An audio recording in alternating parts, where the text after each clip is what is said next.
Welcome everyone. It's another BRAP. It's Friday, and got a lot to talk about.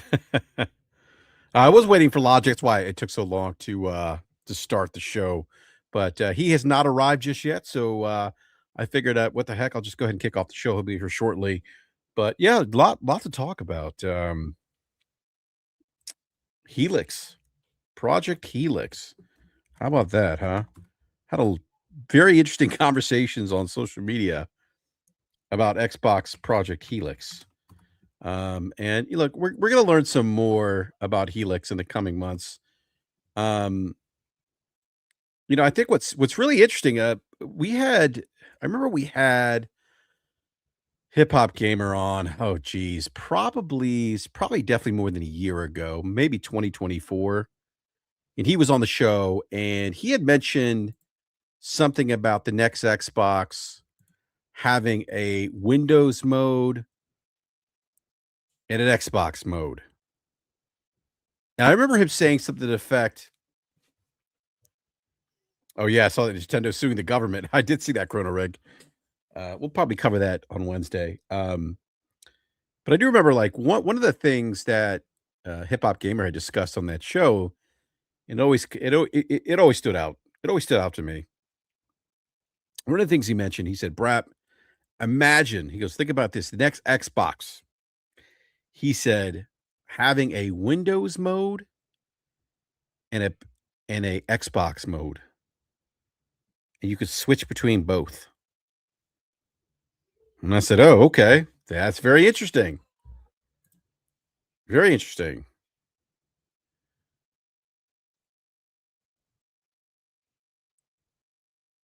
So, here we are. We get Helix,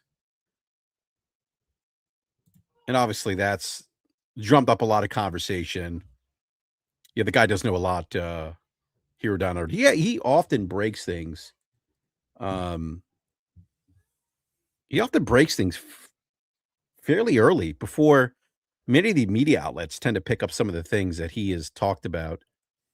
He often doesn't receive credit for breaking some of these things, but yeah, I mean, he also talked about PlayStation remastering engine on either PS5 Pro or PS6. He talked about that. Has he gotten it right every time? No. A lot of the things he's saying that he discusses are things that he's heard, that he's been told. And obviously things can change, right? Plans do change.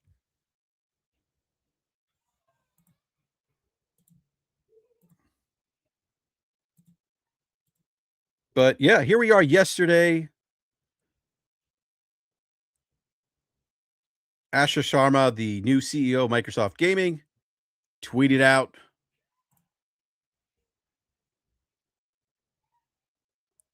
Actually, let me expand this a little bit here. Oh no, it's actually good. She tweeted out, "Great start to the morning with Team Xbox, where we talked about our commitment to the return of Xbox included Project Helix, the code name for our next generation console." Now, look, I I have some thoughts about this. I know Microsoft is going to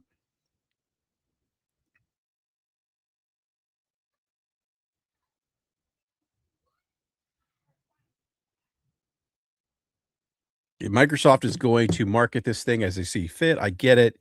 They probably, I would imagine, need to market this thing as a console.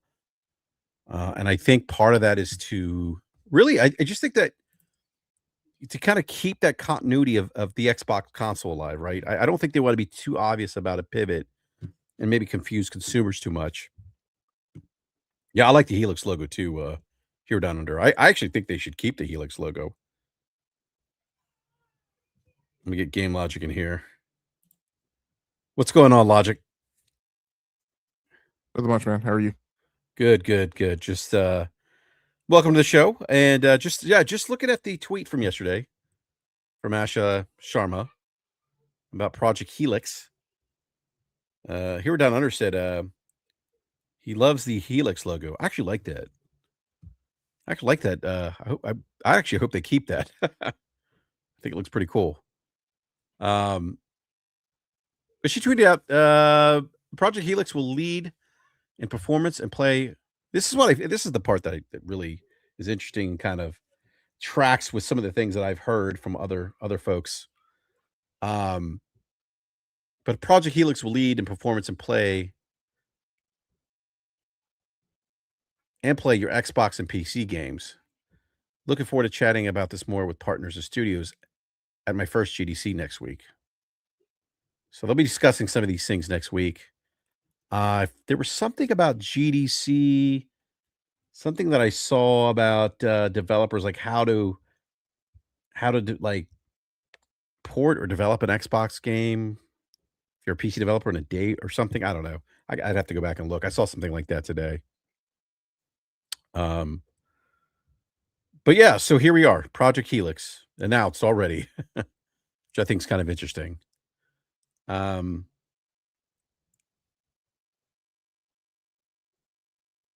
and then IGN also had an article out today where they shared this infographic here. Well, it's actually part of the article. Um, Helix will acquire an OS that can seamlessly switch between its console and PC environments, sort of like a modern day version of how the launch era PS3 could flip into PS2 mode. Your Helix's library needs to be your entire game library across console and PC. Something the GOG's Galaxy PC client already proves it can be done. Booting games needs to feel identical across both sides of the platform, as does the overlay interface. It needs to be completely unified. It needs to be completely Xbox. Microsoft needs to take this stuff much more seriously than it did with the ROG Xbox Ally handhelds.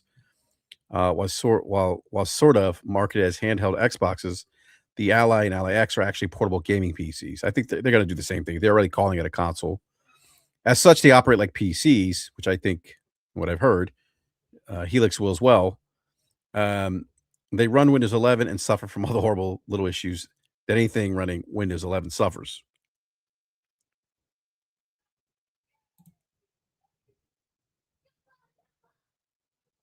So, Logic, for me at least, I'll just give my 2 cents here. Reading that, this leads me to the conclusion that what IGN is describing here again, kind of connecting the dots, what Sarah Bond mentioned about, I forgot what she said about the ROG Ally X now. She says something to the effect, I'm trying to think. I'm trying to remember the quote here.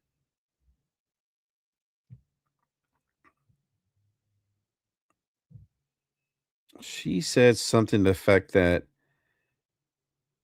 the Xbox will be a very premium, very high-end curated experience. And with specifically with the ROG Ally X, she said you're starting to see excuse me. She said you're starting to see some of the thinking we have in this handheld, right? And we know what the ROG Ally X is, right? It's this PC Windows device that can play PC games, we can boot into Xbox, get the Xbox dashboard, access your Xbox games. It does those things. The key, the big difference here, though, or with at least with the ROG Ally X, is that you're not playing native Xbox console games, and I think that's an important thing to remember here. Um, so all that, like with Sarah Bond, not Sarah, with Sarah Bond, and her and how she described the ROG Ally X, and then just like Logic, some of the things we've talked about over the last couple months or longer than that, really, just in terms of what leadership has talked about, tearing down barriers, bringing games everywhere, expanding that ecosystem, and then we look at the business side of things, right? We look at the financials, we see declining hardware, console hardware, and if you think about how that console model works, it's basically in the beginning, it's a loss leader strategy. You're selling hardware at a loss, you're making it up, in the selling of software and things like that, services, peripherals, the ecosystem. And Xbox just has had challenges selling software and selling hardware now. So when I think about what's mentioned here in IGN and what I've heard and kind of what Microsoft's talked about, um, the the conclusion that I arrived to, Logic, is that Project Helix would have to be a PC-based platform if Microsoft really intends to support the full PC ecosystem. Steam, Epic, you know, the other store without any restrictions, right? I mean, she said it in her tweet. Xbox and PC games. So, what are your thoughts, Logic?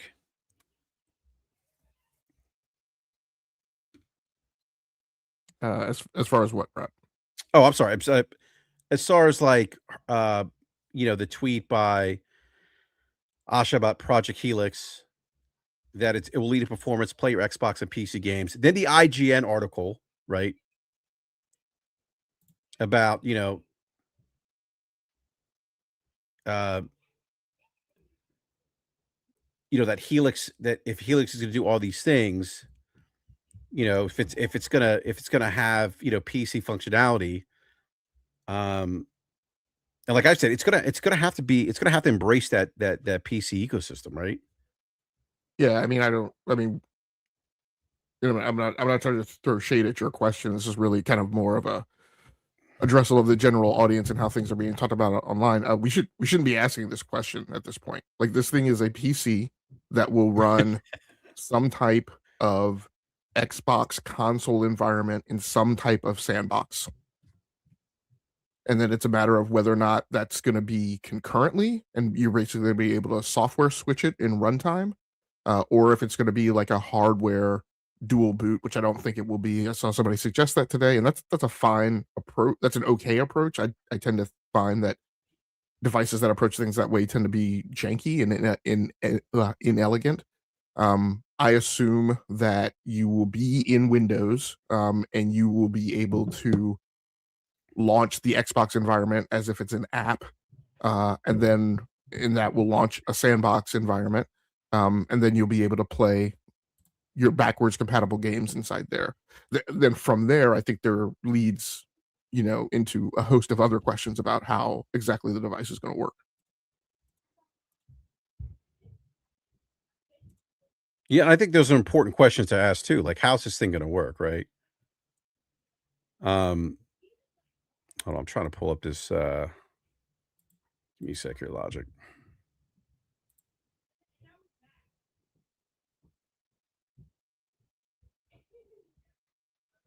There was a lot of back and forth that I had today regarding, it's funny too because I say the back and forth. I had a lot of back and forth with people about Project Helix and it being PC based and people being upset. And one of the things I argue, I brought up the ROG Ally X. I said this earlier. I think the ROG Ally X I said was a good indicator where Xbox is heading, right? And like you said, like it's essentially it's Windows PC that uses like an Xbox interface that's going to give you access to different PC storefronts, PC libraries, Steam, run PC versions of Xbox games. And I say new Xbox games, right? And I think I don't know if you mentioned this earlier, Logic, but some of the Xbox titles would rely on some kind of emulation, right, to run some of those old games. Well, I mean, the question is are we just talking about old games or are we talking about new games? And if we're talking about new games, that's an entirely different landscape, and that is a thing that people are trying to skate by in their effort to obfuscate the definition of what this device is and what it competes against. Yeah. So I'm not. I don't think. I think honestly, Hamp, I think this thing runs Xbox, like Xbox PC games, right? Because one of the things I argued, and I know we talked about this earlier, was that,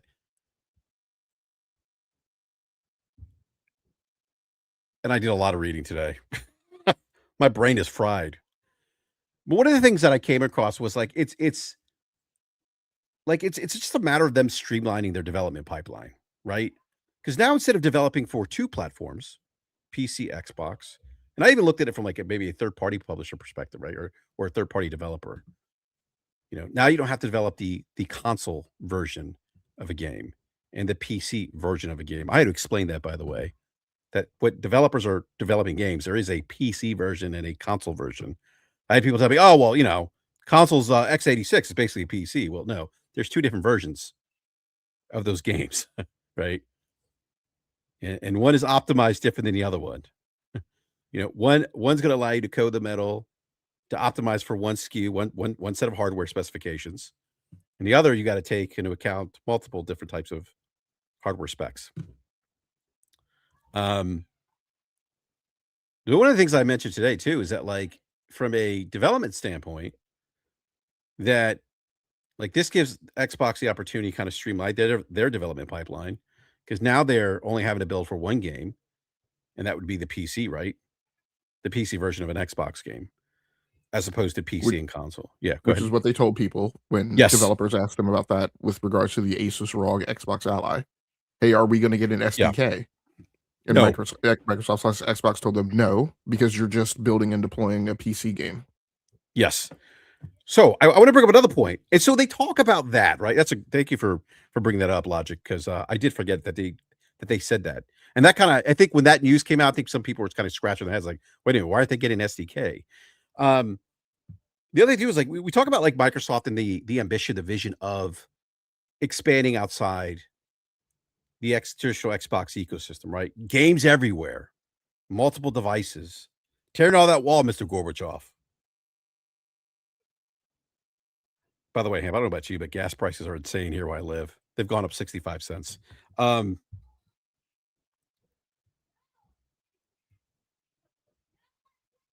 But I was thinking, Logic, today, like, if I'm Xbox and I'm trying to tear those walls down, and I'm trying to and I'm looking to have my ecosystem, right, live and breathe in different places, then the way you would probably, I'd imagine, get to that point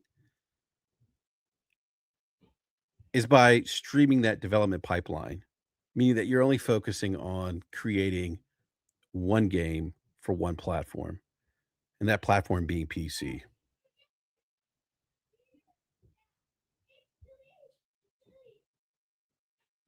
I mean, yes, I think your causality is a little too forgiving.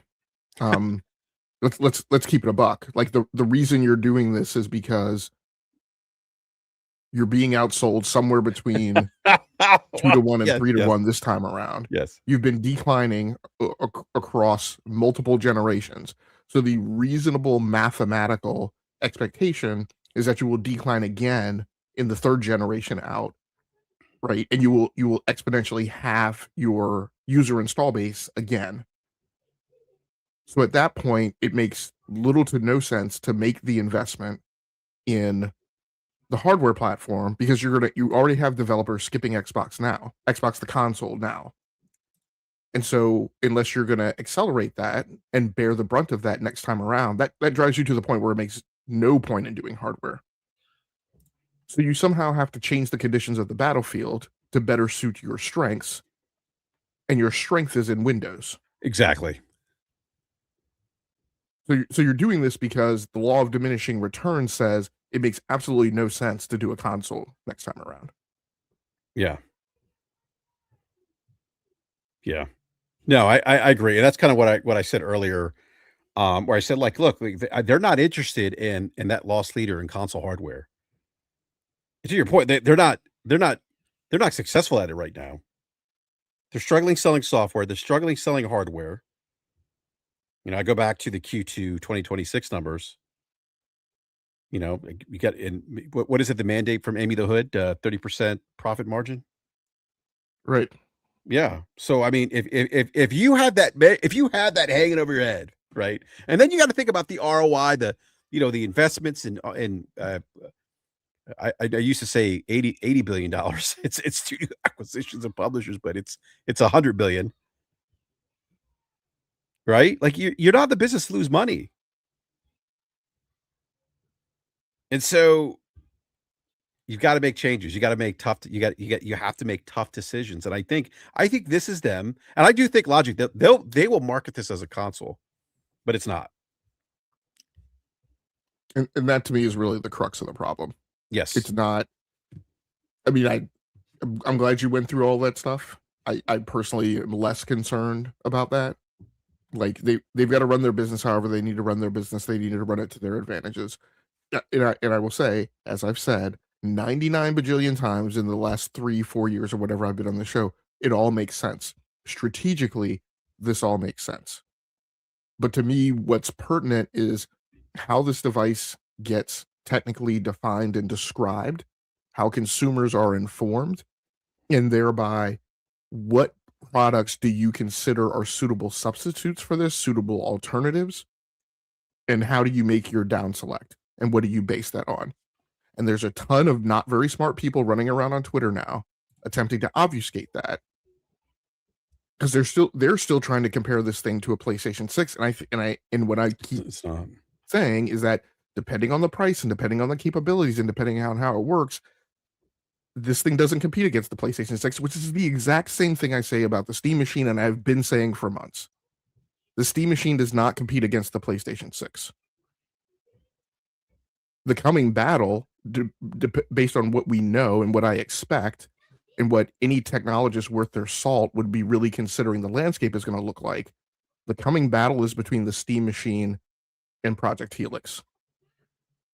And the console space will be left primarily to the PlayStation 6 and Nintendo, which have essentially carved it and made an unspoken gentleman's agreement to break it in half in the same way that AMD and Nvidia have, or did back in the early 2000s, which is why you see AMD every other generation say they're not going to compete at the high end, because they've ceded that territory to Nvidia.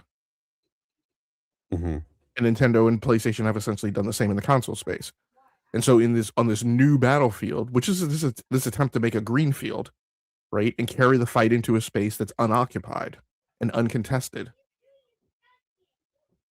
Now it has edges to it, and depending on what vector you're going at, you either bump into the console edge or you bump into the PC edge. And as far as I'm concerned, until I'm told differently, this thing is pointed in the direction of bumping into the PC edge and not the console edge.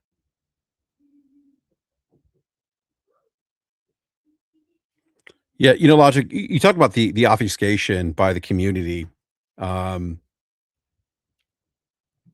I ran into that a lot today, as you can imagine. Like like they are so hell bent on saying this thing is a console. Or I ran into why does it matter what this thing why why does the definition matter?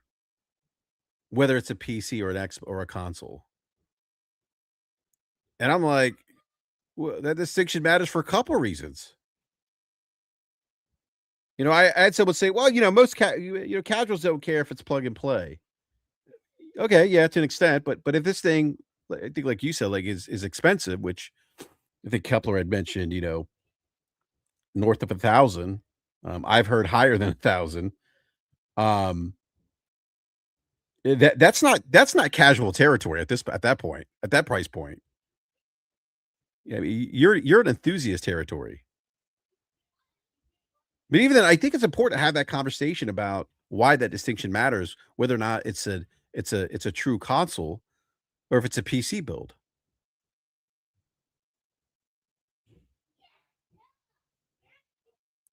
What are geez, Hamp.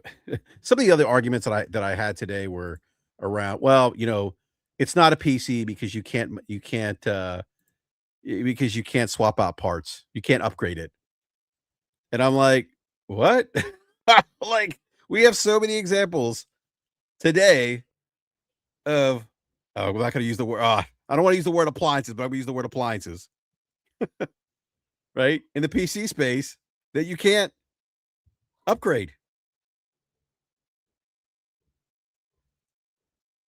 Gaming laptops.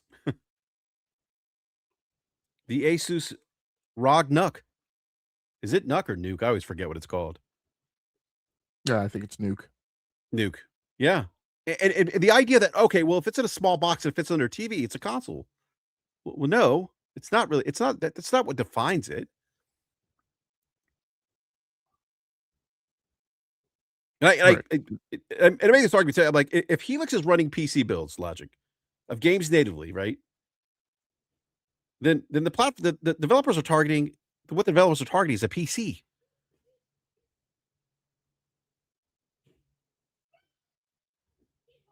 Yeah, I'm sorry. Go ahead, man. Yeah, you were going to say something. Yeah, I mean, we have multiple problems with this, right? We have one of the threads that I wrote got 18 replies in it of Xbox fans mad, and across those 18 replies, I have a third of them calling it a console, a third of them calling it a PC, and a third of them saying it doesn't matter. So you idiots who are all mad, can't even get your own story straight. And you're proving my point by the fact that the three factions, right, within the Amway pyramid can't even agree on what the story is. I had one guy try and tell me that the PlayStation and PlayStation 2 were designed as desktop PCs, and the father of the PlayStation wouldn't want them called consoles, which is just an incredibly idiotic read. And this is the type of pretzeling and mental gymnastics that I'm talking about. Like, there's some very simple, incredibly simple things. A calculator is a type of computer for the people who are trying to dumb the conversation down to Comp Sci 101 in undergrad, which now I question as I see some of your explanations. I question whether or not you ever took that class and actually passed. A calculator is a type of computer. But if your grandmother comes to you and says she needs something that she can do email and browse the web on, you don't send her to Best Buy and tell her to go look in the calculator aisle. When this thing drops and you go to Amazon to buy it, where is it going to be? Because guess what? The desktop gaming PCs and the laptop gaming PCs and the video game consoles are in 3 different drop-down menus on Amazon. So these types of things are important. Mm-hmm. Let's say this girl Amazon's response to your conversation with Paris today. Oh yeah. So her response, and look, this girl Amazon, if you're reading this, I have you muted because I can tell that you're a clown and you're just on Twitter to play in the rap game, and that's not what I do. You get mad when I come back and explain to you things at a very technical level and a financially precise level. So I have you muted because engaging with you isn't worthwhile. But I am reading your tweet, which I only responded to because I saw BRAP in the thread. Just to clarify why I'm not responding to this blank response that I see underneath my tweet, which clearly tells me you responded, but I didn't. I don't have time to be bothered.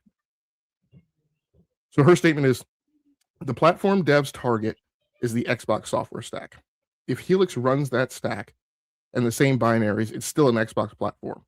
If Helix supports that runtime, the platform hasn't changed. And on top of all this, the average consumer won't even care about any of this technical jargon. From a consumer standpoint, it's simple. If it logs into my Xbox account and plays my Xbox games, it's an Xbox. This is the type of response that I expect from a person who can only understand squares and doesn't understand that squares are polygons. My response, that makes absolutely no sense when you were talking about forward compatibility. The entire point of the future fork of the Xbox hardware set is to encourage devs to bring their games to the, in quotes, Xbox, because the, in quotes, Xbox will just be a PC. You already have devs skipping the current gen console due to its low user install base. Helix is supposed to address that market problem. The Asus ROG Xbox Ally had no SDK because Xbox told devs you're just building and deploying your PC game. And that device supposedly paints the future of what we should be expecting from Project Helix. So for new games targeting cross-generationality, and what I mean by that is these games that come out now that play on both the PS5 and the PS4, right? Or play on Xbox and Xbox One. So for new games targeting cross-generationality, yes, Helix will make a deployable platform for a game made to be playable on last-gen Xbox consoles. But last-gen games are a drain on developer LOE and a cost driver that only makes sense when the potential for sell-through on last-gen is high, when the juice is worth the squeeze. If devs are skipping Xbox now, it is likely that tail in next-gen will be shorter for when they drop last-gen Xbox support. What the average consumer, and I'll come back to that, what the average consumer will care about is the games delivered and how well they play where. The technical jargon that bothers her apparently so much is what will define that. So here's my point on the backwards compatibility. Let's use like a couple different names to kind of make some. Ham, can I Yeah, just go ahead, interrupt? go ahead, yeah. That's the thing that kills me. It's so trivial. Like they're hung up on like how this thing is defined when in the grand scheme of things, like this actually could be beneficial to them. In the sense they're gonna have access to more games that skip the Xbox console. Now they have access to those games via Steam. Yes, in some cases. I Yeah, think in some yeah. cases it will work out well. In some cases it may not, all depending on how this thing works. Sure.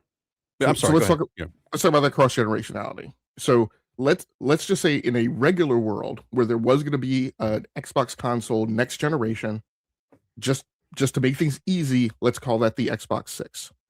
So let's say in a regular world, next generation, we were going to have PlayStation 6 and Xbox 6.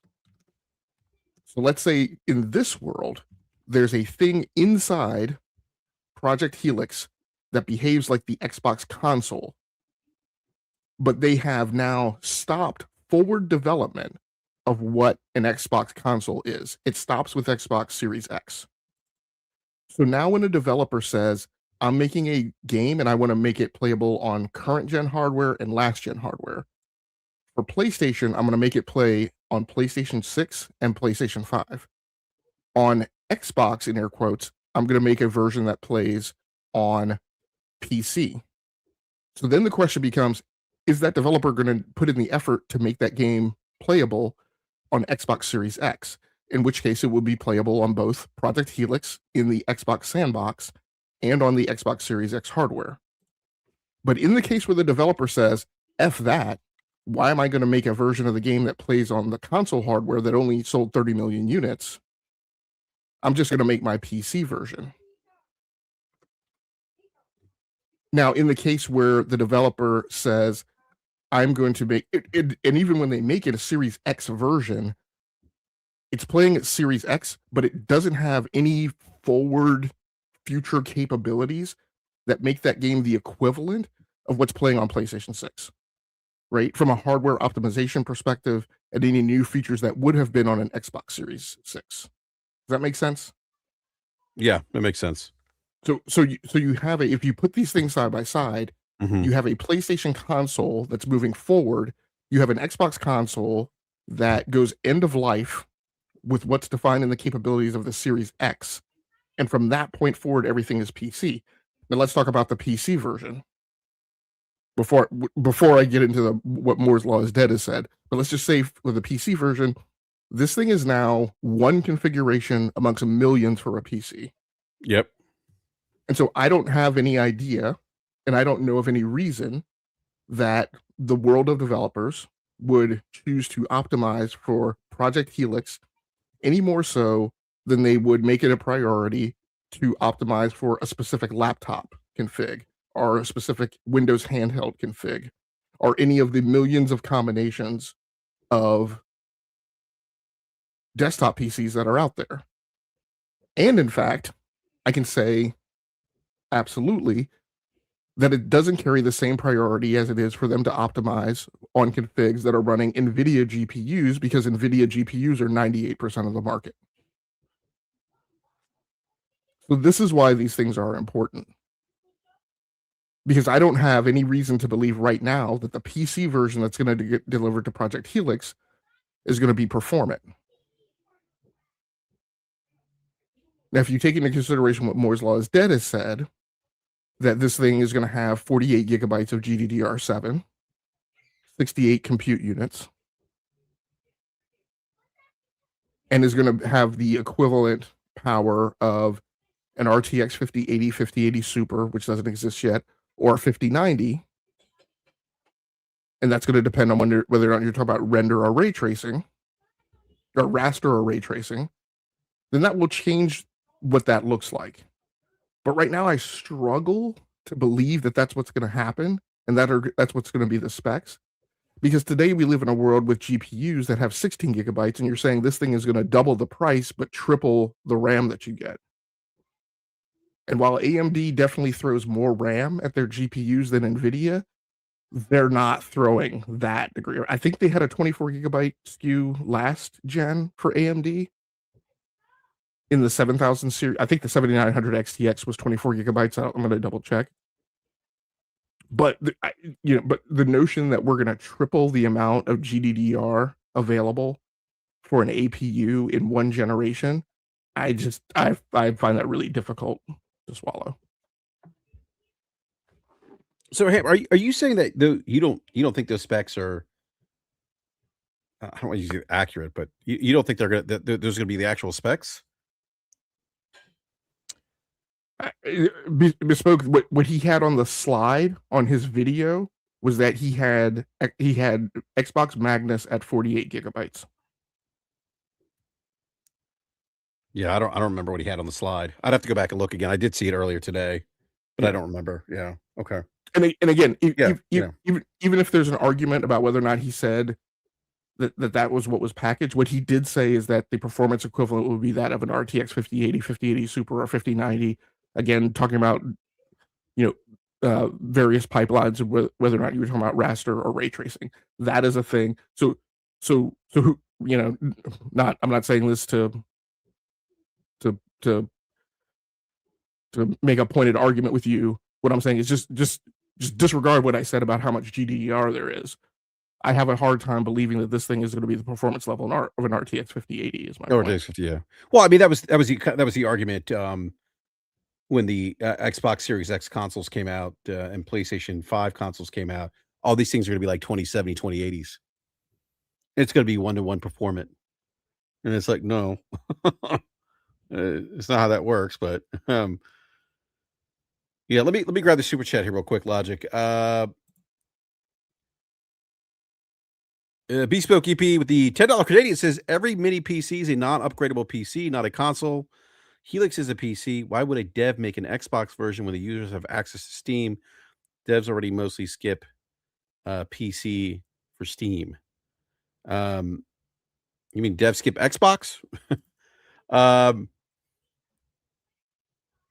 Yeah, and I yeah, absolutely agree with that. That's my point. yeah, yeah. And what the Xbox bootlickers are trying to assert is that it Oh doesn't matter man. Oh my. because as long as it's convenient for a user, what it's called doesn't matter. But my point is that no, you actually need to for I those of disagree with us that. who are Yeah. in the realm of trying to help and define these things for consumers and try and inform them, our job is not to make them more stupid. Our job is not to sand down the hills and valleys, right, and peaks, and distill our conversation to the lowest common denominator and just tell them, look, it's a calculator, you don't have to worry about it.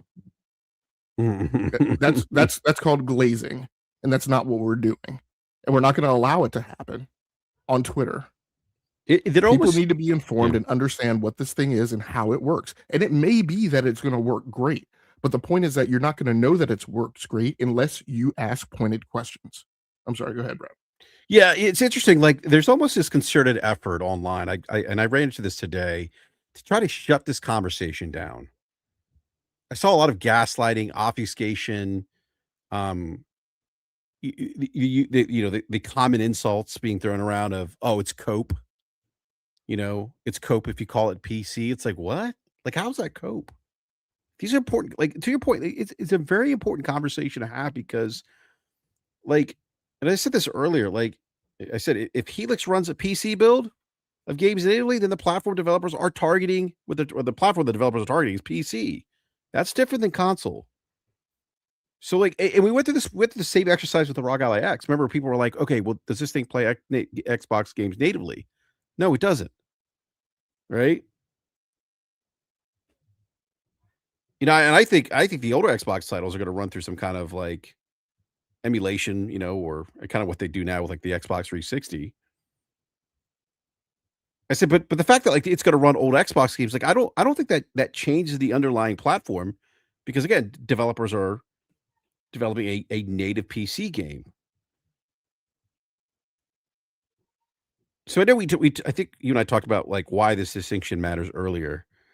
And before I kind of rattle off my list, like I want to get your thoughts too on like why you think it's important to have this conversation, why this distinction matters of what this thing is or could possibly do or mean for a consumer.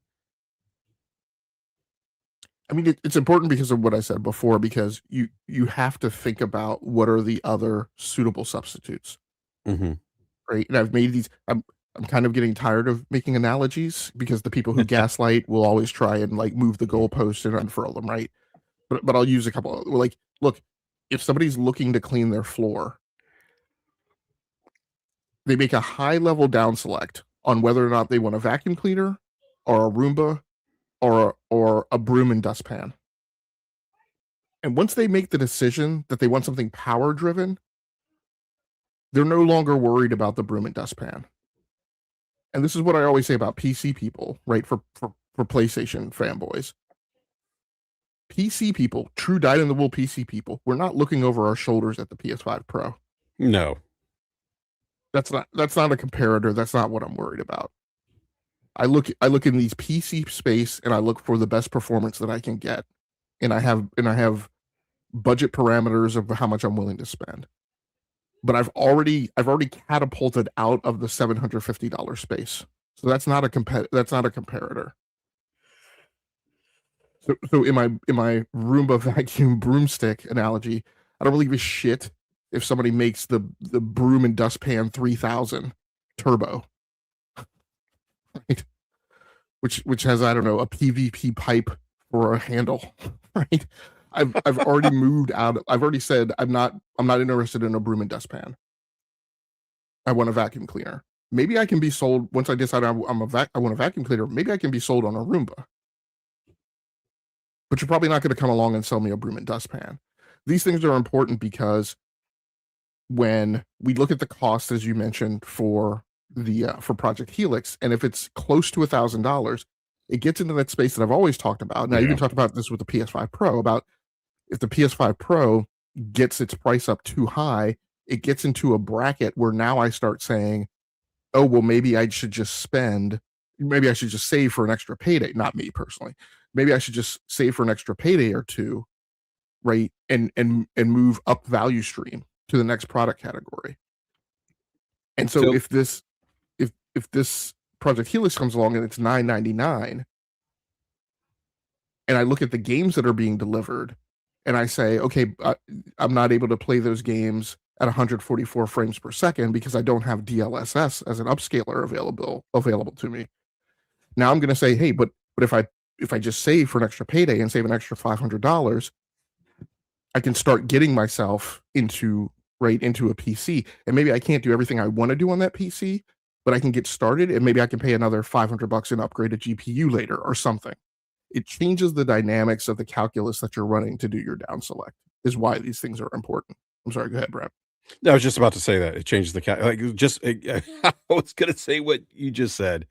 That as a consumer, it changes the calculus. Like you start creeping into that $1,200, $1,300. Yeah, like you start thinking about things differently, right? Okay, well, like I'm at this point now. Do I save? Do I give myself the opportunity to get a PC where I could swap out parts? Maybe I have a little more longevity with the PC because because it's interchangeable. I can swap the GPU, swap the CPU. Um, like like those are, and then you think about like the gaming experience, right? Like, is this thing going to be optimized? Is it going to give me the options, right? And this is what I'm curious about too. This thing being PC based, like, is it going to have the ability to scale? Like, is it going to? I would imagine it would allow you to scale settings, right? I would imagine it's going to do that. You know, Well, it's going to have to. I mean, it's going to get like the PC version of the game, so it's going to get like it's going to get 36 different settings available in the menu. Yeah, and then it's like if I'm someone who's been on consoles, is that the kind of experience that I want? Do I want to sit down and toy around? So and some people may be like, hey, you know what? Like, yeah, I'm this is cool. Like, this is new for me. I'm all about it. And others may say, no, I don't want this type of experience. I want a plug and play experience. That's why I think it's important to ask these questions too. Because if you're going to spend that kind of money, you need to know, and I said this earlier, I said, like, and this is the other thing, like, it's almost like if you're asking these questions that people take it like, what do you call them? The acolytes? The acolytes get upset if you start asking questions, right? Questions that are pro-consumer, right? Like that you should be asking if you're investing this kind of money. But two, I said like none of this is a knock on Xbox to ask these questions of what this thing is. Like it's important to be like I think for Microsoft too. and I think this is where they could get in trouble. They need to be clear on what this thing actually really is and what it can do. And I think like, yeah, this thing could deliver a console-like experience. Um, but I think like a consumer understanding or knowing exactly what they're buying into and what to expect from that platform is totally reasonable. Like no one should be pushing back on that. Like one of the things I talked about today was game availability, right? So now I'm getting a PC version, right? And I think you touched upon this earlier. Like, is that PC version for this particular platform, is it optimized, right? Like what kind of work, like what level of optimization did it receive? Right?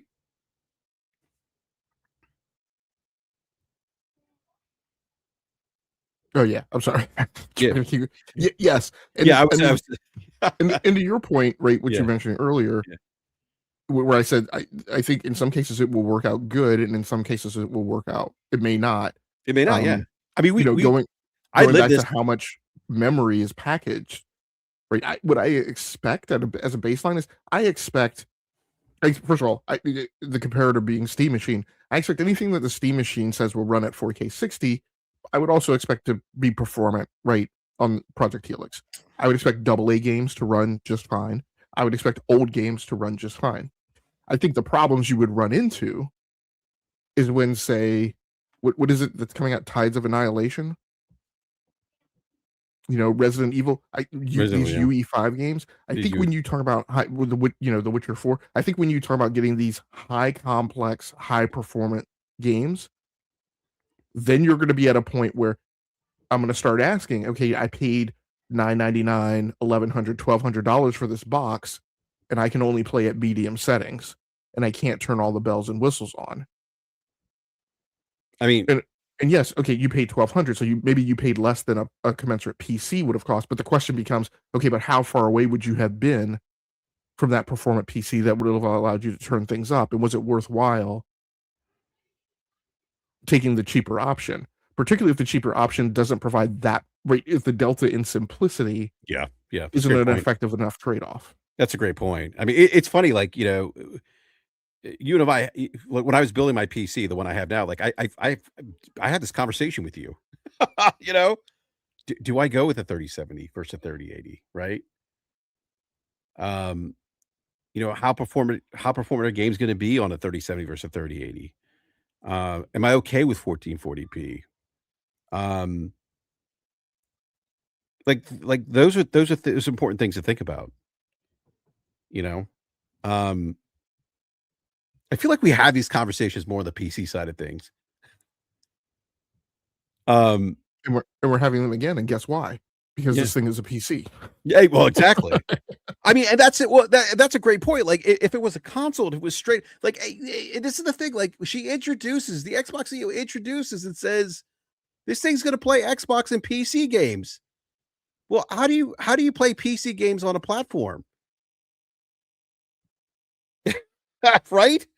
Like, the console version of a game does not yield a PC game. Yeah, and it's again. I mean, and that touches on.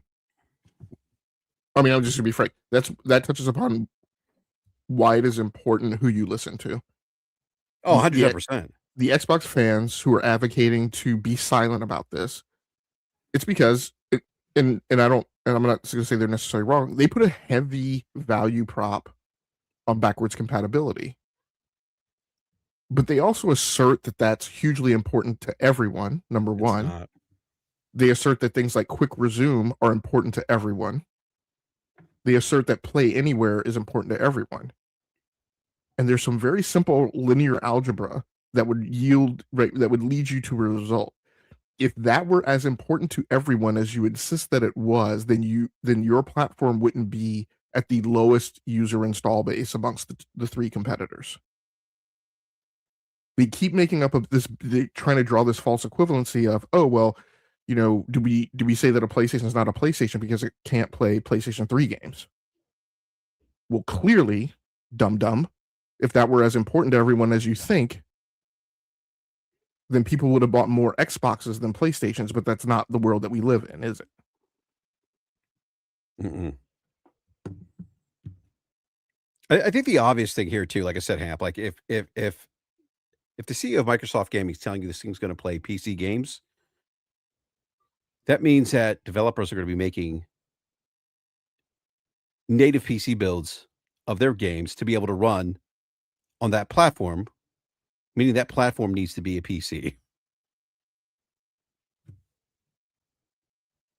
Yeah. So to me, and that's why I say that shouldn't be a question anymore. The No, question but that's but it's still a question. Like it's literally like people are still questioning this. well, people are questioning what it's called. People want their cake and eat it too. They want to be able to say it's going to play PC games from Steam and Epic, and good old games, and it's a console. Right? But no, And it's that's where we're not. saying, okay, time out. Yeah, exactly. Because you don't arrive to Steam, Good Old Games, and Epic via the traditional console route. You just don't, because those aren't console games; they're PC games. And like that would be like for me, that would be the obvious like aha moment. But it's not. I don't get it. I just look. I'm not a software developer, but holy shit, I did a lot of reading today. Logic, and then just it's. I don't think it's difficult to kind of connect the dots here, right? If you just step back and you think about what do I need to do? What does a developer need to do? What does a platform need to be in order to play PC games? It's that simple. But Brav, they're not trying to have an argument in good faith. They're deliberately trying to redefine terms that are commonly accepted in the English language and amongst consumers in order to paint a picture that's beneficial to Xbox's winning. And that's it. Yes, some of them are dumb, but some of them are also just being willfully ignorant and obtuse. I don't disagree with you. I ran into a lot of dum-dums today. What's interesting too is I always one of the things over the last decade, one of the things I've observed with the diehards of the Xbox communities, they always tend to argue against their own self-interest. Um, we saw that with exclusivity, right? Oh, exclusives are archaic, games everywhere. And it's like, okay, but you just devalued your hardware platform by doing that. Believe me, look at the revenue numbers on Xbox, the series consoles. Look at the impact it's had to the ecosystem. I mean, to your point earlier, the conversation, like you brought this up, like they're doing this thing now because of their failures and the challenges they've had in the console space, right? Some of that being self-inflicted. But you have these individuals arguing against their own self-interest. Like you talked about it, pork bellies, commodities. We talked about this. I think I talked about this earlier in the week. Like when price becomes like when you remove like exclusivity on hardware, the only thing left to compete on is price. And now this thing becomes a commodity, becomes a race to the bottom. And then you have, I'm not saying that this was the only contributor to the crash, the video game crash of 1983, but it was one of them. Where the console platforms, the hardware, where they were really competing on price. And it just becomes a race to the bottom, and that rarely ever benefits consumers.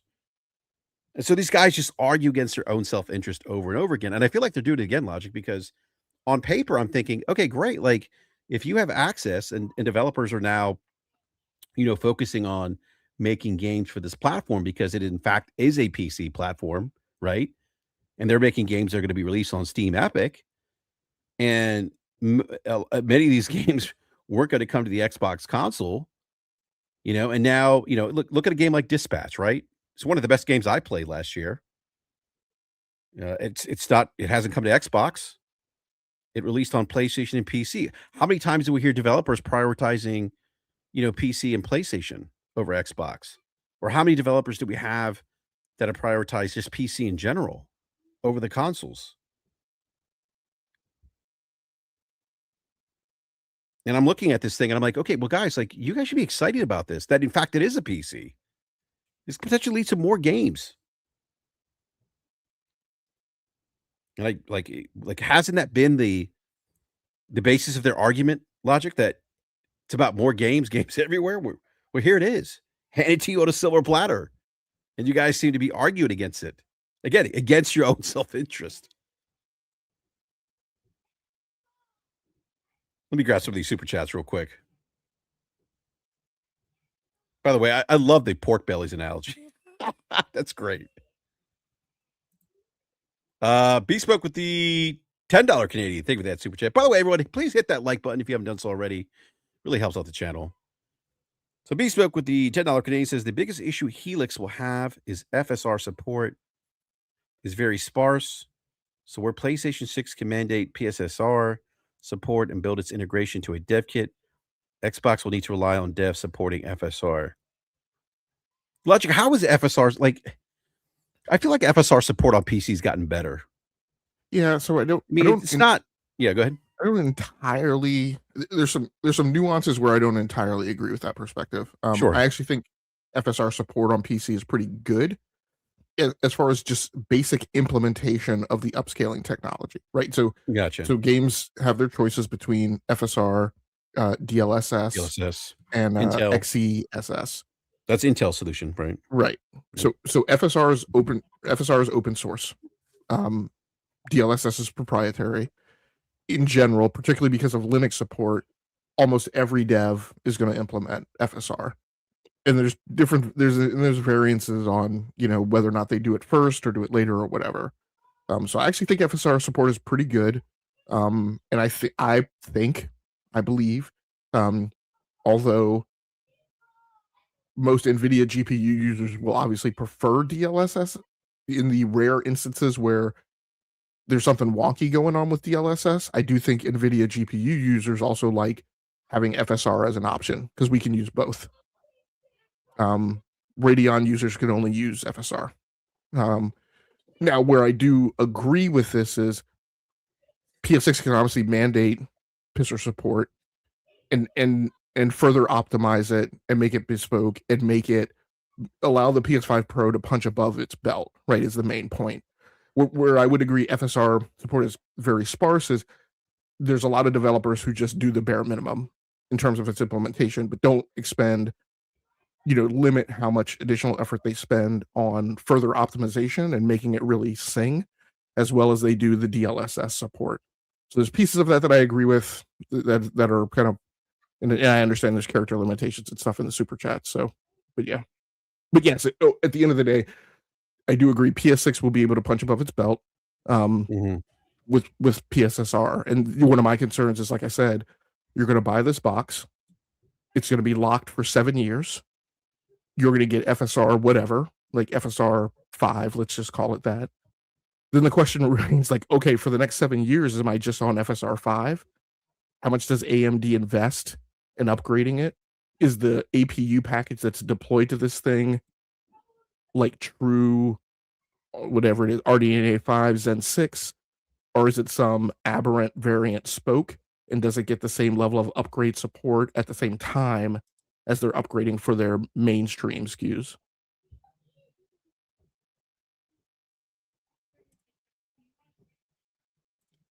All right, let me grab this second super chat here. Street Shadow 20 with the $5 super chat says, do we put any stock into the rumor that Microsoft wants we'll get a cut of Steam sales on Helix? I don't honestly think Helix has an uphill battle ahead. Yeah, I was talking to somebody who's been in the industry about that the other day. And it was kind of like the $1 million question for me. Like, how are they gonna they're not gonna I don't see Steam. I mean, is Steam giving any kind of like as it stands today, any kind of licensing fee or agreement with Windows? Is that No, maybe it's the same thing? Like I that's what I'm trying to figure out. Like if there was logic, then I think that may make sense. But I don't think Steam's gonna be like, oh yeah, sure. Like we'll just give you, we'll just give you a cut. Like I don't see that happening. I don't think so. I mean, I think Gabe Newell has been rather hell bent the majority of his career. I think he's softened in the last few years, I think he has too.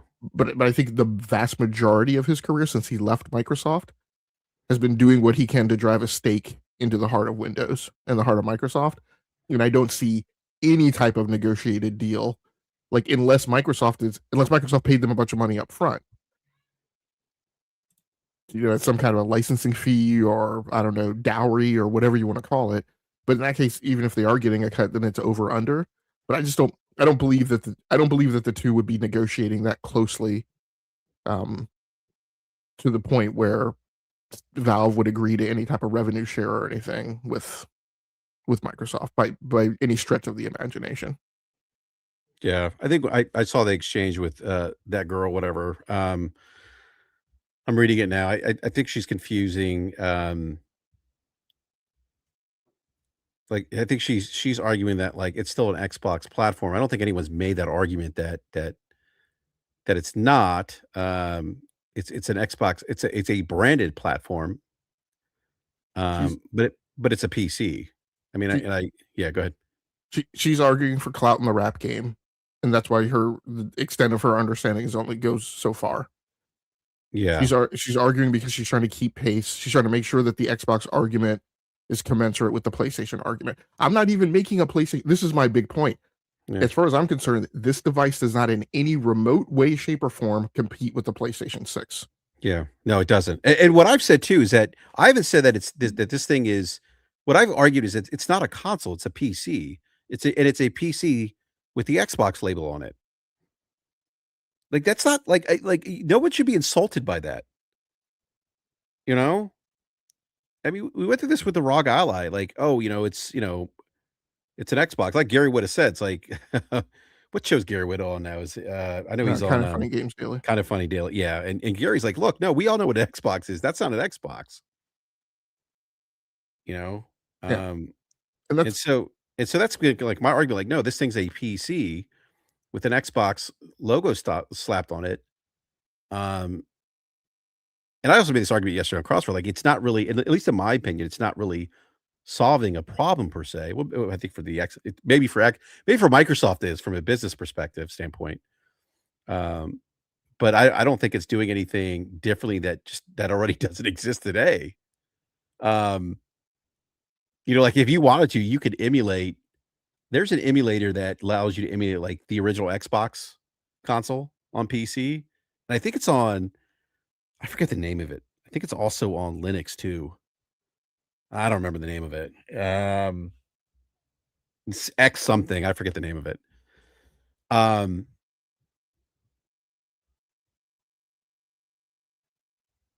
but yeah, I mean, I kinda made that argument on Crossfire, so, like, again, not a knock against the like, whatever Microsoft's doing here.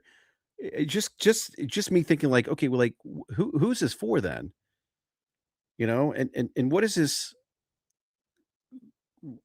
solution doing for consumers, right? This hybrid or whatever it is, this PC Xbox, because one of the things that I consistently hear from, the more rabid fan base in the Xbox side of things is that, oh, well, you have access to Steam, you have access to your Xbox library, you have access to old Xbox games. I'm like, but all those things technically exist on PC today. well, and this is why I say it's important who people are listening to, right? Yeah. Absolutely. For the dyed in the wool Xbox hardcore, yeah, absolutely. Those things way increase value because you guys are concerned about playing Steam and Epic Games. And in order to play Steam and Epic Games today, what you do is you buy a PC. Now, if you want a world where now you only have to buy one device and that takes care of everything, that's great for you. But you need to acknowledge that like there's nothing that says the market at scale is concerned about that. Because you have a lot of people who are over on PlayStation. You have a lot of console players in general that could give a crap about what games are on Steam. That's why they're not on Steam. Things are really simple, you know. So, does this thing solve a problem? it makes a new product category. It has some additional capabilities, and so it will appeal to a niche of niches. And so that group of people, that's 9.85% of the market, which next generation will go down to being 2.36% of the market. To All them, right. it's going to be very Logic. important. I gotta ask you. I know how you got to the 9.8, but how did you get to the 2.36? Because I expect this Project Helix to sell about 9 million units. Okay. And so when I look at 9 million users in comparison to what I kind of refer to as the meatball of the console and PC gamer space based on MAU, which is up in the like high 300 millions. So I'm not extrapolating it to the 900 million numbers that sometimes you see, because I'm not counting the people playing Minesweeper and Solitaire. Right? When I talk about 9 million people out of 380 million people or so, I'm talking about 2.37% of the market. Yeah, I don't disagree with you that this thing will probably sell to a smaller percentage of the Xbox install base, just given the price. And I think that, like, I almost think the messaging might be, they may not say this out loud, but it's like, if this thing is priced at $1,200, let's say, over $1,000, there are going to be people, that's going to be a hard pill for some people on the console side to swallow, right? For people who, bought their Xbox Series S consoles at $300, their Xbox Series X at 500. They're used to kind of that plug and play. They're used to um, a cheaper access point to gaming. Um, but I think Microsoft, the solution to that is, hey, well, you know what? You can still enjoy a traditional console experience, and you can still enjoy our games in that fashion, but you need to go to PlayStation to do that.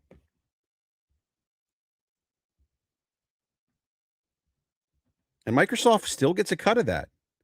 They still get their 70% for selling games on PlayStation. So here's where I think they're making the mistake with the "it's a console" marketing campaign. Because just like you're saying, so traditional console players who are conditioned now to think that a console, a thing that we call a gaming console, is a $500 device. And even the ones who are learning that, hey, things are getting a little more expensive. So now we're talking about the thing that we call a console. That product category is somewhere between $500 and $750. They're going to get major sticker shock when you tell them that the future console is $999 or $1,100 or $1,200. And they're going to ask the question, what in the flip? Like, bruh, this thing better play games and have waffles waiting for me in the morning when I wake up. Right? So how do you sell Fresh them panini sandwiches? I don't think you sell them on the notion that, oh, but it's the most powerful console on the planet. I think that's a huge mistake. I think they need to be very transparent and not try to be, look, I I hate saying this, but Gary would have said it perfectly. You're the kind of consumer that marketing departments like, because you guys are suckers. And if you remember what Gary saying that on Kind of Funny. Yeah, absolutely. Yeah, And I quoted it yesterday. yeah, and it's like, Gary's not wrong. I've lived this for the past decade. Make no mistake about it, like, it's not a coincidence that Helix was announced. It's to get the base, fired up, rally the base. Lathered up. Get him in the shower with the green soap. Yeah, and hey, by the way, we're gonna execute. We're gonna reach out to. We're gonna use our parasocial relationships that we have with content creators and influencers, and get them to spread the gospel. The marching orders. Hey, anyone saying this thing's not a console? Hey, shut that shit down. We can't have that. Call out the media. That's the easy one, by the way. How come the media didn't call the Steam machine a PC? They called it a console. Saw that today. It's not entirely true, by the way. And I said yesterday that the media who's calling the Steam machine a console are also idiots. They are idiots, yeah. But the majority had said console-like, but PC. And Valve calls it a PC. That's what Exactly. when you go to their hardware page, they don't call it a console. They call it a PC. Yeah, I actually as a consumer logic, I do not like being gaslit by corporations. I don't like being told something is in this case, a console when it's like, "No, it's really not, guys, just stop." Just be this is the like, I sometimes I think Microsoft tries to get too cute with their marketing. Just say what this thing is. "Hey, you know what? We have Helix." I hope they call it Helix, I think it's a great name. Call it Helix. "Hey, you know what? We are making this powerful piece of hardware called the Xbox Helix, and it does this and this. It's gonna give you console form factor with all the benefits of PC, digital storefronts, Steam, Epic. It's gonna give you access to your Xbox library via backwards compatibility. It's gonna support our Xbox peripherals. You'll have access to Game Pass."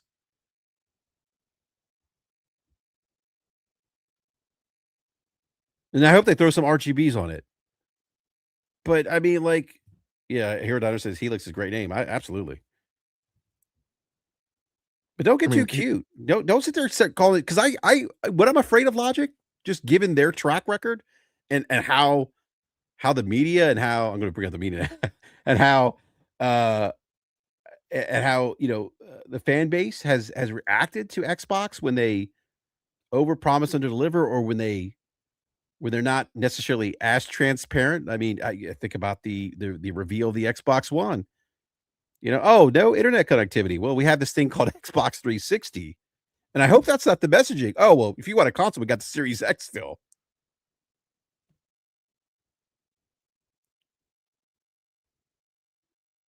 I think just be straight. "Hey, this thing is it's our Xbox PC. Here's what it comes with." It combines, the convenient form factor of a home console with all the bells and whistles of PC. It gives us the opportunity to expand our consumers' game catalogs through things like Epic, Steam. If you if you prefer the Xbox storefront, we have that, and you can boot up into you can and if you want kind of an Xbox-like experience, we offer you that as well. I just don't like them trying to I just feel like if they 'cause, like, we're gonna know, we're gonna be like, "No, this thing isn't a console, Microsoft. It doesn't play console games. Therefore, it's not a console." Like, it, don't get cute, and I think that could potentially, like, work against them. well, it's worked against them on the Asus ROG Xbox Ally. That's why so many of them are being returned. At least part of the reason is it Yeah, I didn't mean, meet consumer expectations. yeah, actually, I know this is anecdotal, but I know people who picked up the ROG Ally Xbox expecting an Xbox-like console experience, and, yeah, some of them took it back. Some of them sold theirs. I know I 2 people okay, I should say, I know 2 people that picked them up.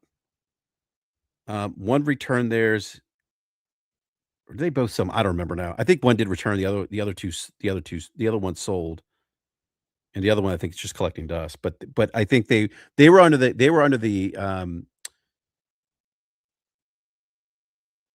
they thought that they were under the impression that this thing was like, "Oh, this is like an Xbox portable console, like the Nintendo Switch." And that was kind of the expectation.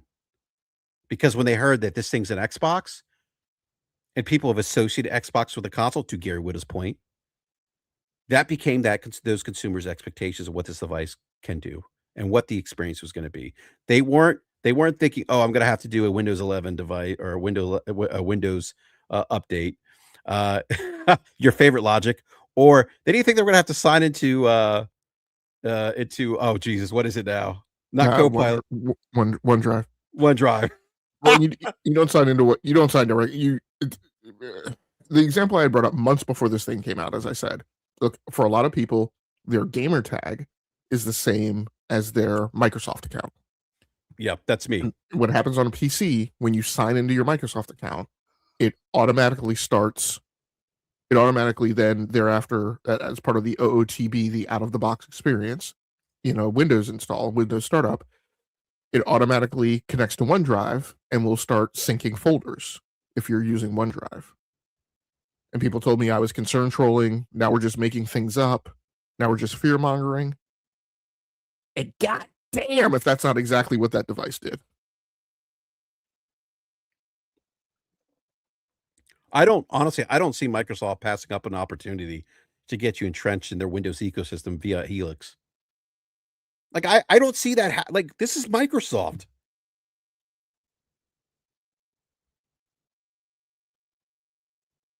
I mean, that's certainly possible. I think, to go back to the console piece of it, like, Yeah. the important thing to me is when you say it's a console, I need to know, are you just saying we're not moving forward with console architecture anymore? And so what rides inside this thing is a backwards compatible legacy sandbox. And by that definition, then sure, if developers are making new games that are cross-gen and therefore are programmed to play on Xbox Series X, you should be able to play those as new games as a console or the PC version of them. I think a big part of the problem is, like I said earlier today or yesterday, whatever, is the Xbox crowd constantly tries to conflate two things. They try and conflate Xbox, the publisher, with Xbox games, the version. And so, as you said, there's a PC version of a game. There is a console version of a game. In software terms, in Git, those are either two different repos or they are at least a branch off of a mainline trunk. And that executable does not run in both environments, at least not the way it should. That's what we mean when I say there's two different versions of the game. Both are published by Xbox, but you guys are trying to play semantics and play word games and talk to people like they're stupid when you say that it's an Xbox game, so what does it matter? So that's one. The other thing they try and conflate is they try and conflate entitlements with versioning.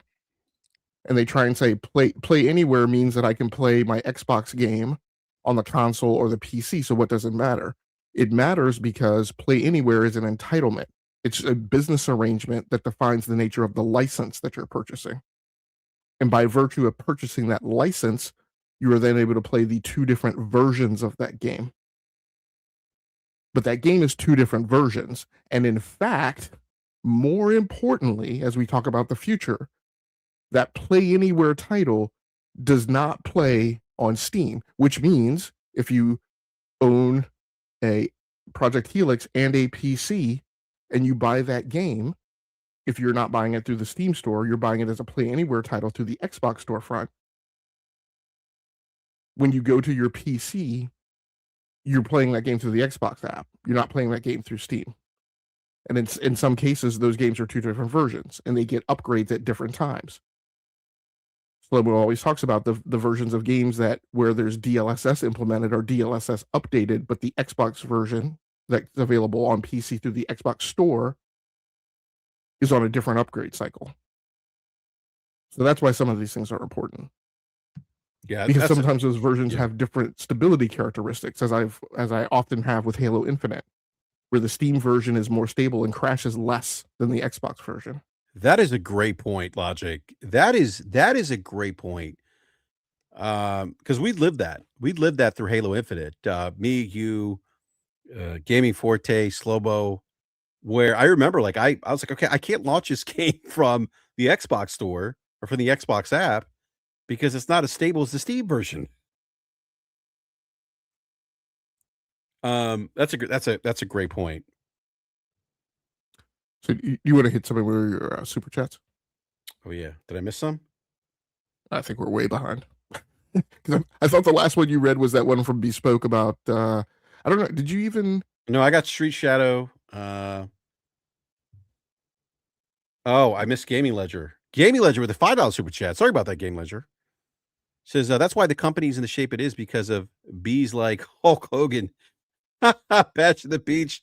This goes sums up the Xbox community relationship. I remember that. I remember Hulk Hogan coming out and cutting that promo.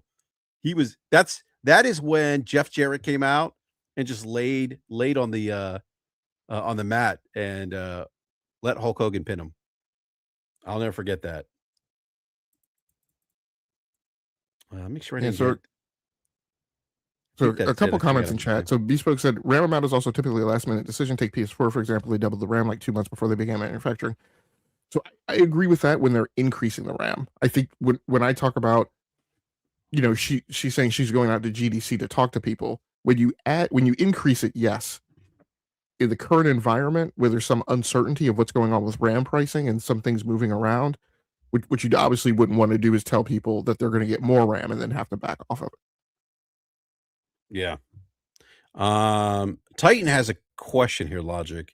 If game consoles were closer to PC hardware, would that make it easy for developers and possibly cut down on time in development? Just asking.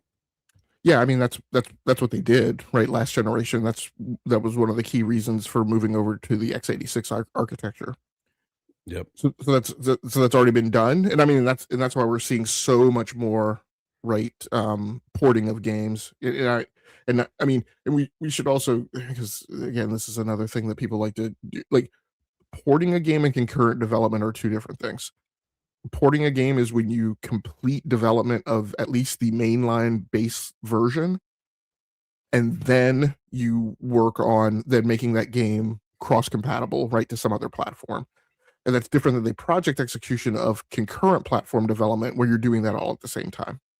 And that makes a difference in how your project is executed. That makes a difference in complexity. That makes a difference in schedule. That makes a difference in testing, things like that. But yes, I mean, yeah. And I mean, and I think this will, again, when we talk about Project Helix and we talk about it's just a PC, that's one of the advantages it will have is that if you only is to run anything called an Xbox, you just have to make the PC version. And that's why I say it's important to understand if this sandbox inside Helix, the console sandbox, is, I'll just call it an Xbox Series Y, where there's, future capability that's the equivalent of, say, PlayStation 6. But I don't think that's going to be the case because that would defeat the purpose of them making basically a PC oriented box. Yeah. Yeah, exactly. Yeah. It would, yeah. You would then be developing two versions of a game. Yeah, so Josh says I'm not a PC player. Is a $1,200 PC good? And I think Josh, I'm not sure if you may be asking two questions. So the first question is a $1,200 PC good? For me personally, Hamp ain't gonna be bothered with a $1,200 PC. I think a $1,200 PC will have limitations. I think today there are things you can do to get to a 1,200 PC, and you'll have compromises. And that's one of the things why I say I think what this box is, how it functions, what price it comes at is so important. Because if it's carrying those same compromises, then that means you're getting a certain thing. And if you can get past those compromises by stepping up to, say, a $1,700 PC, then that means that some people should give that option some thought. Now, if your question is let's say in a world where Project Helix is performant, and you're asking, is $1,200 like a good price? And if you listen to Moore's Law is Dead, and he's saying you're going to get RTX 5080 equivalent performance, MSRP for an RTX 5080 is, I think, $999, and market price for it is well above $999. So yeah, I mean, 1,200. If you're actually getting that kind of performance, yeah, you like that $1,200 would be a good price because you'd be paying that much just for the GPU. Now we have, now this is another thing of this is a small form factor box, and so there's got to be a custom tailored cooling solution for it. How does that turn out? I mean, those questions still remain outstanding. But if you're getting that type of performance, yeah, I would say $1,200 is a good price. Mm-hmm. Yeah, the form factor is gonna be interesting. Like I think about the cooling solution. Like, how big is this box gonna be? And I wonder if they stick to kind of that Series X design, maybe a bit bigger. But yeah, it's gonna be interesting. It's got to come with RGBs. I was going to ask you a question, Logic. Now I forgot. I'm sure it'll come to me. Jeff Ayers says something about the finger point of doom. That was when Hulk Hogan gave the finger point at poked Kevin Nash and won the title, and they reformed the NWO. That's not the Hulk Hogan promo where he said this is why this company's in the shape that it's in because of the bullshit that's going on or whatever. Um, just some quick wrestling trivia there. So Bespoke it Yep. mentions the thing, Steam is an open platform. They wouldn't be able to keep track of what games were purchased directly on the Xbox. Yeah, and I think that's another reason why I don't believe that there's any kind of revenue share or deal between Steam and Xbox, because I can go onto my app on a mobile phone and buy a game on Steam. I could go buy a game on Steam on my MacBook and then go over to my gaming PC, right, and install it. Mhm. So because I'm usually on my Macs like in the morning, but I don't turn it on a gaming PC. I turn on a gaming PC when I come home at night. So there's all these types of problems that would make that difficult, because you could do the same thing and then still install that game on the PC side of Project Helix, and neither Microsoft, Xbox, or Steam has any clue that the game was purchased in order to play it on, right? So I just think that problem is just so convoluted. I don't see how they would structure a deal for that. Yeah. I'm also wondering if this thing will have mod support. That's the other thing. It's one of the things that it's kind of a perk of PC and Death Singer's on Crossfire on the panel. He talks a lot about mod support. He's talking he'd made reference to Skyrim, the full mod of Skyrim is like playing a completely new game, like modern day version of Skyrim. Yeah, Um, and I yeah. expect on Project Helix, which is a gaming PC, you'll have that support. You won't be playing. So again, with the way So the marketing's being obfuscated, right? If the license that you have entitles you a entitles you to Skyrim, and you bought the console version of that game, if that title is a Play Anywhere title, then it plays on PC. Whether or not all the mods are compatible in like the Xbox version, I don't know. Like I don't know how that compares. I don't do mods. Um, but yeah, I expect that it would support. I expect that it would support mods. But again, like you're going to need to know, the intricacies of that, because if you bought a game on console that's not a Play Anywhere title, and you can play in the sandbox, that means you don't have mod support. And it's not the equivalent of having a license to a game that plays anywhere, as they say, or plays everywhere.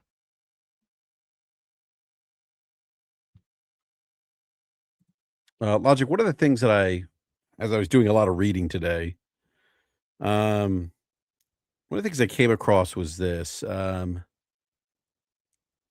regards to a core principle of software development, the native execution environment and developer targets defines that platform. So can you kind of just explain to the listeners like what that actually means? I know some that might not that might confuse some folks that are listening to the show. Yeah, I'll try that. So what are the core principles that we have in software? And I'll start maybe from talking about the software estimation process. Um, if my boss comes to me and he says, and this doesn't matter whether it's hardware, whether or not it's the cloud, whether or not it's web browsers, and my boss says to me, "Hey, I need you to take a team and build an app. You've got Logic. six." Yeah, You yeah, go you ahead. just said cloud. I'm working on a GCP engineer role, and what popped in my head was Kubernetes. Yeah, yeah. Damn containers. I'm sorry. Go ahead. So so let's say my boss comes to me and he says, I need you to build an app. I need you to build it in 6 months." And I ask him, "So where does this app need to run?" And he says, "It just needs to run on AWS." And I'm going to come back to him and I'm going to say, "Yeah, I'm confident that I can make the 6 month timeline. I need about 10 staff. And this is the number of engineering labor hours that I'm going to need." If my boss comes back to me 2 days later and says, I actually need that app to run on both AWS and Azure. When you talk about the question you asked, by estimate and the complexity of that software and the number of known knowns that I need to deal with and the number of unknown unknowns that I need to deal with, one of the principal guiding things in software is that there's always a delta. That delta may be small, but it's not zero. And so as soon as you come to me and tell me that code has to run on both Azure and AWS, or it has to run on both Windows and Linux, or it has to run on both Chrome and Safari, or Chrome and Mozilla, I'm going to tell you that there is a difference. And in a perfect world, I can quantify what those differences are. These interfaces are different. I don't have access to this API. There's some enabler or shortcut or script or we already had to deploy a similar application to AWS and we made a script, and so there's code reuse capable for that. But when you tell me that I have to deploy to a different environment, a different operating environment, that means I've got to roll a different executable, and that there's a delta in that level of effort. So when we talk about the platform is defined by the environment that it needs to deploy to, that's what we're talking about. That's what we're talking about in terms of versioning, because my version that needs to run at Pacific Gas and Electric, whose enterprise IT runs on, Windows Server, and I don't have the Windows Server versions memorized anymore because they insist on running on-prem because of a security concern. So that thing has to run on Windows Server 2023, right? But when I deploy that code to Modesto, because they're a small operation and so they don't run stuff on-prem, they heavily leverage the cloud, and they're not concerned from a security perspective. Now that code needs to run on RHEL 5 because that's the servers that they have on Azure or on GCP. Now that code's different. Interfaces are different, APIs are different, integration's different, testing's going to be different. So that's what we mean by the platform is defined by the environment that it runs in, that the code runs in. No, I appreciate that logic. That's great insight there. I want to grab this super chat from Bespoke EP. The $5 super chat, thank you again, says, imagine what Asha meant by the return of Xbox. It's just that they are simply going to call it Xbox. I can already picture her discussing it with Jez. You know what's interesting? Speaking of Jez, he said he did a poll of like 14,000 Xbox fans, consumers, whatever. And he said that majority of them wanted exclusives. It's like, Yeah, he said what? like only 12.3% said that exclusives weren't important. Like what? Hey, what? What? Like what is happening? It's time to move the goalpost, man. That's why I always tell hey, if you're going to move the goalpost, at least lift with your back, lift with your legs, not lift with your legs. Yeah, exactly. Don't hurt yourself, right? It's wild. It really is, because they were arguing exclusivity for such a long time, and now that, and I feel like this pivot happened after, the use of PlayStation removing single party from PC, and then now it's like, oh well, yeah, well we want exclusives too. It's like you should have been saying that in the first place. You should have been pushing back on Microsoft, saying no, exclusives aren't archaic. I spent $500 on a freaking Xbox Series X that eats monsters for breakfast, and I want to see a game that eats monsters for breakfast, damn it. That I can't get anywhere else.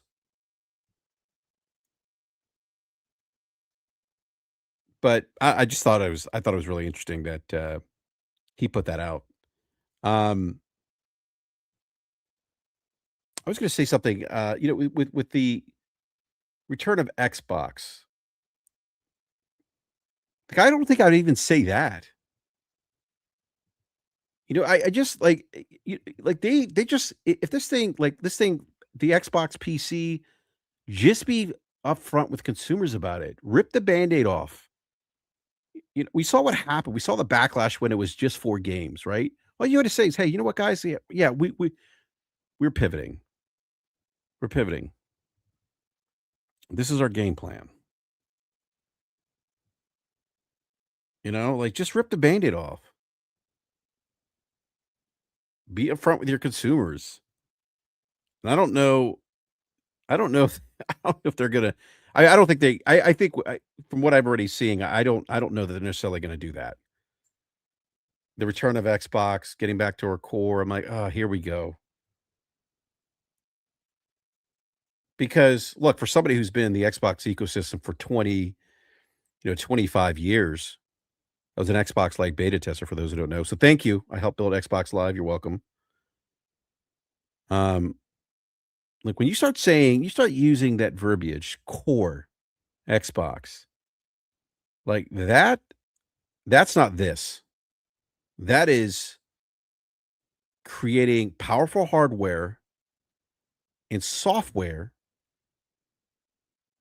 and great gaming experiences that take advantage of that hardware that you can't get anywhere else. I think I said this on Wednesday, like Logic. Like, I mean, people you talked about like quick resume and play anywhere. And I think those are cool features, but those aren't things, those aren't levers that are gonna move hardware in mass, right? Exclusives will do that.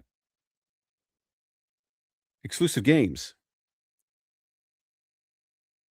Because like I said on Wednesday, like you could like a competitor could duplicate those other things, quick resume, play anywhere. But making great games, it's not easy. It's not easy to duplicate that.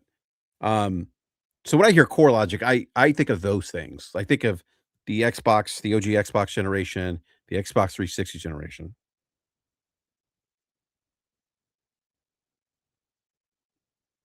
Yeah, I'm thinking back to, that girl Amazing's, comment to you Mhm. about, average consumer won't care. And, I just reiterate, I, uh, I often talk about how those guys are doing the work of Microsoft, right? That they are, and I mean, and the scenario I ran through in my head today, imagining these conversations is, I imagine the conversation between Satya and Asha is actually exactly that. Like, don't address it. Don't tell them. Just tell them whatever. What I've learned over these years is that the Xbox fans will believe anything. That's the soundtrack I play back in my head, my imaginary meeting between Asha and Satya. And here we go, seeing an Xbox fan parroting the same thing that I imagined. Right? Don't talk about it. The average consumer will believe anything. Understand when you say something like that. When you say that's the tactic and that's the way we should approach it. Grandma's walking to Best Buy and the Best Buy person will tell them that they need Windows 11 Pro because that's what Best Buy needs to sell to get out of inventory so that they can make room for the next model of stuff or the next shipment coming in. Grandma doesn't need Windows 11 Pro, but the Best Buy person tells them they need that because the average consumer doesn't care. The average consumer tells whatever they get told or believe what's important is whatever they get told. And Yeah. this is why some of us think it's important for people to be told the truth and not lies. Yeah, I mean, I don't disagree with your logic. I mean, I've lived that for the better half of a decade. And I remember when Project Scorpio was a thing, and I remember people had the little Scorpio zodiac symbols on their Twitter accounts. And I remember there were people in the Xbox community. I didn't have one because I'm like, fuck that. I'm not putting a Scorpio zodiac sign on my fucking Twitter hand. Like what? Like who does that? I literally had an Xbox content creator say to me, "Are you going to throw up the Scorpio sign? You're either with us or against us." Literally said that to me on Twitter. I was like, "No, why would I?" But that community, and not everyone in that community, but like the diehards, like that's they gobble anything and everything Microsoft says to them. So I agree. Satya's probably like, look, you like just tell them it's an Xbox console. They won't question it. You know, just say it's an Xbox.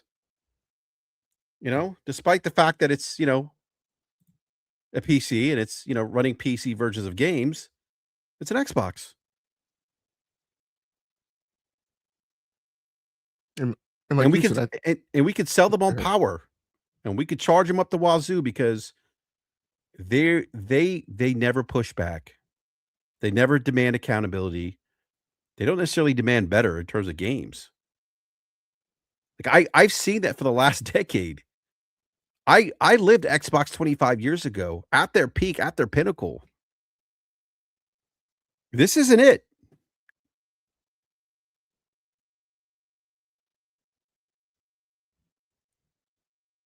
You know, like, I'm seeing it again today, Logic. It's like I don't know how many times I can explain to somebody, like, if a game is built for the PC ecosystem, then the native platform is PC. That's it. The storefront, Steam, Epic Games, Windows. I'm sorry, like, you were to say something. Go ahead, man. Well, I was gonna say two things. Number one, I'm gonna help Xbox and their fans out again by solving for X, as always, coming up with a better solution than the ones they themselves have come up with. The marketing campaign for this should be oriented around this being baby's first PC, and not about this being a console. What this thing should be marketed as, it should be marketed as the old category that we used to have of the TI-99, Commodore 64, VIC-20, Atari Amiga, Coleco Atom, and it should be marketed as that thing that is so much better than a console and so much more powerful and has access to so much more content. And we're going to give you backwards compatibility. We're going to carry that with you. We're going to let you piggyback that. But what this thing really is what we've really done is we've made the entry point for PC gaming much less complex, much cheaper, but we're giving you a ton of power. And when you guys have this and your kids are able to use it, that's also their gateway to STEM, understanding software. It's like it was back in the 80s and the 90s. That's why parents bought those things for their kids. The Amiga, the Apple II. Yeah, because they bought them for their kids so their kids could get an introduction to computing and get a leg up. Gosh, I remember the DOS prompts? Ugh. So then to the other thing about like why this is important is because for me, like none of what we've said to defeat the things that people are saying to try and unfurl the questions we've asked, none of the things that we've said have been pointed in the direction of saying that this will be a bad product. No, not at all. I actually think this is a very exciting time in gaming. I agree. To see this reintroduction of an old product category that we used to have. And I actually think it's very interesting because we have no idea how it's going to turn out. Mm-hmm. But that's also why we should be asking questions. And because for me personally, I'm going to buy, probably, my reason, if I buy them, my reasons for buying a PlayStation 6 and keeping my Nintendo Switch 2 is because they allow me access to content that I can't get through any other access point.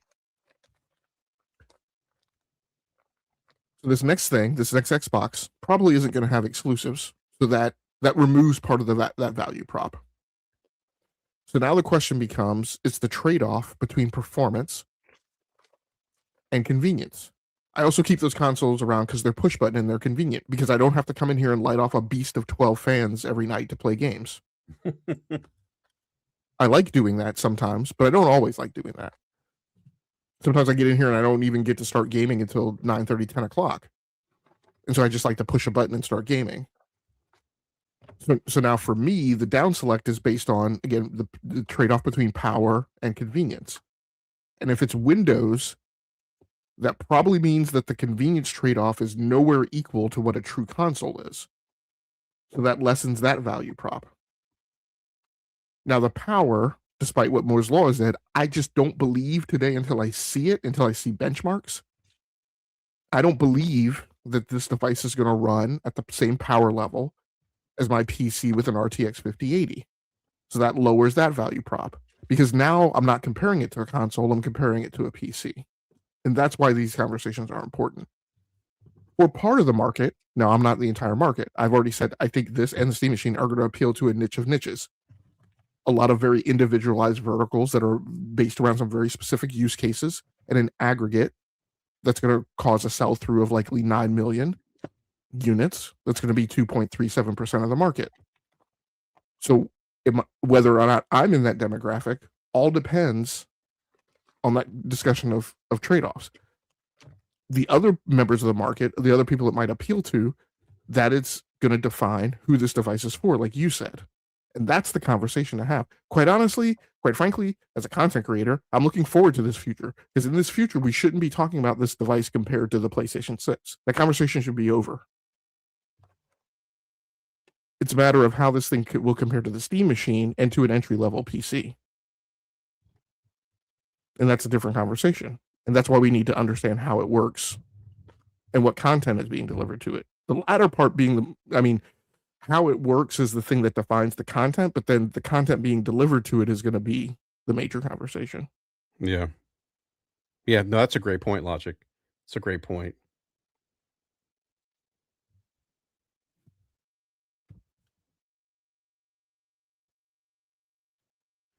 All right, Logic. I don't have anything else in terms of topics, unless there's anything else you want to discuss. No, I don't have anything else either. Nintendo's suing the U.S. government. Oh, that's interesting. That should be interesting. Yes, I think we should talk about that on Wednesday. I did see that.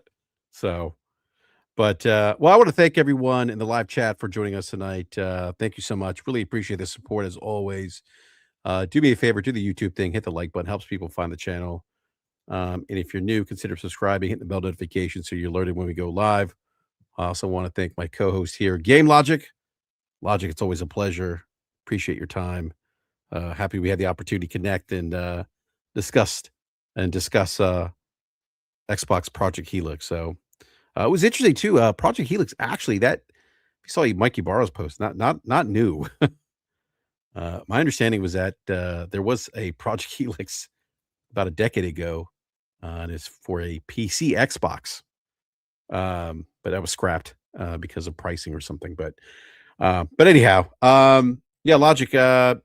Thank you again. Always a pleasure. And we'll be back next Wednesday at 9 p.m. Eastern Time. Again, everyone in the live chat, thank you for the support. Thank you for the super chats, I should say. It means a lot. And we'll catch you next time. Everyone have a great weekend. Have fun gaming.